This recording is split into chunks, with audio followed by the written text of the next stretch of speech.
Samantala sa ibang balita, minungkahi ni Senador Jinggoy Estrada ang paglikha ng 10 billion pesos na Cancer Medicine and Treatment Assistance Fund para sa mga indigent at underprivileged na Pilipinong mayroon pong cancer.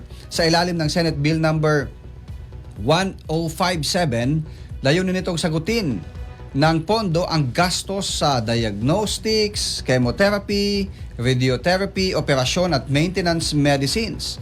Pangangasiwa nito ng PhilHealth sa mga accredited na mga public hospital sa bawat distrito.